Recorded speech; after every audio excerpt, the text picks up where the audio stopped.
Right now in Oklahoma, the Ham Institute for American Energy is hosting its Powering AI Global Leadership Summit. Our Alix is on the ground in Oklahoma City, meeting up with the big names in the energy space, including the U.S. Energy Secretary Chris Wright. Here's what he told Alix about coal, AI, and how tariffs could impact the sector. Coal has politically fallen out of favor, and again, to me, it's part of too much politics and energy. Coal has been the largest source of global electricity for 100 years, and it will be for decades more. That's just reality.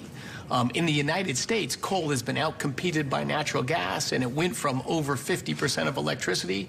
Today, it's in the teens. But that's market forces and competition. Coal is still critical to the American electricity grid. If you shut down all the coal plants today, electricity prices would skyrocket, our grid would destabilize. With modern technology, with scrubbers and pollution control devices, coal is a great source of electricity, and you store it on location.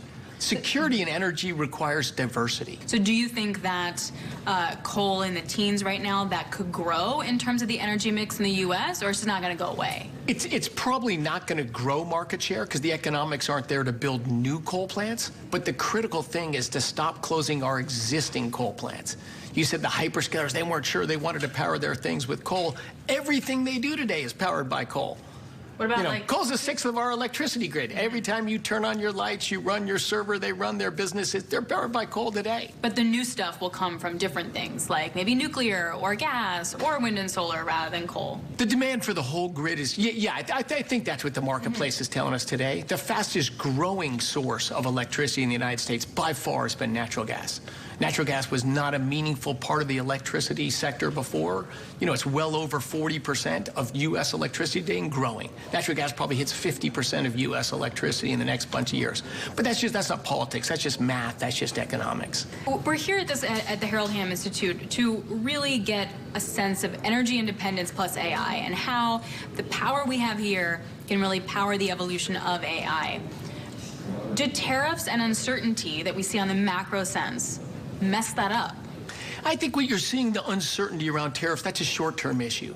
President Trump's got two agendas. One is we've been very welcoming to imports. He wants to get all the other countries to be very welcoming to exports from the United States and imports to their country. So he's pushing to try to get trade more in balance. It had just gotten so far out of balance. And he wants to reindustrialize our country, bring these energy-intensive industries that left the United States and went overseas. He wants to bring those back. And with AI, of course, we don't want to lose it in the first place. We want to keep it here.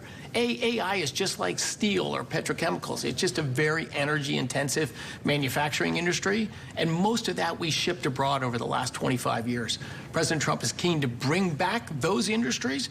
Tariffs will help with that, and fairer trade policies will help with that, and he wants to make sure AI stays here. So you feel confident when talking to CEOs that they will continue their AI dominant search here versus elsewhere, despite the uncertainty? The uncertainty is because we're in the middle of a negotiation. The uncertainty isn't going to last forever. That's a few more weeks. Can I hold you to that? And then we get calm?